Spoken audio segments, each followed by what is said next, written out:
Magandang buhay mga mare! October 31 nga nito nang maisipan namin pinturahan ang puntod ng mga yumao ng mga mahal namin sa buhay. Dito nga pala kami sa Orbis Tondo Public Cemetery. Kasama nga namin magpipintura sina ate, mga insan mekus at sina tito, tita, Vic and Joey. Ay, mali!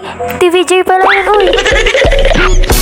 E80R. Medyo luma na nga rin kasi itong pintura nung mga pandemic pa yata to eh. Pero hindi kami yung nagpintura nun mga mare. Pero this time, kami na nga lang yung nagpintura dyan kasi madali lang naman. Yun nga lang nakakangalay kapag medyo natagalan na. Minekus-mekus na nga ni Tito at nang makapag-umpisa na.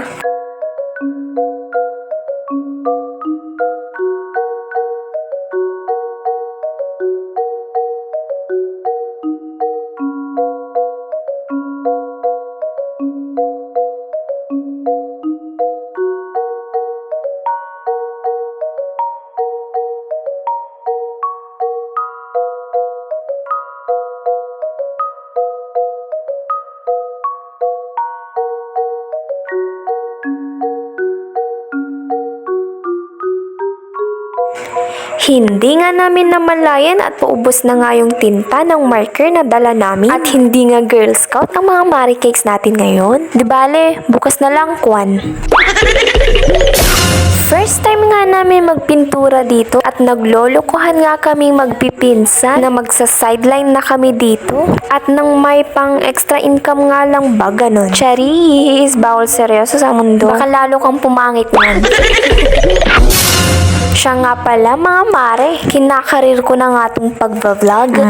Malay nyo naman, di ba? Dahil walang masama sa pagvi-video-video, marami nga akong kilalang mga vloggers ngayon na nagsimula nga lang din sa wala. After 3 to 5 years nga bago sila magkasahod, ang importante nga lang dito ay masipag at madalas kang mag-upload ng mga videos. At syempre, original at quality ng mga contents na ina-upload mo. Iwas violations na rin. Ganun! Nadagdagan nga na naman ng mga bagong followers ang page na ito. Kaya maraming salamat po sa lahat ng mga sumusuporta, sa mga nagfa-follow, sa mga nagla-likes, at sa mga nanonood ng mga videos ko. Kaya tulungan nyo nga akong maabot ang 1K followers mga mare. Dahil naka 1K views na nga yung isang upload ko. Anong oras na nga rin pala kami nagumpisa rin. Kaya mga alas 6 hindi pa rin kami tapos. At ayan, nagabihan na nga. At buti nga ay walang sumilip na multo. Dahil kung sakali nga ay talagang takbuhan kami dyan dahil. O siya, hanggang dito na lang. Bye!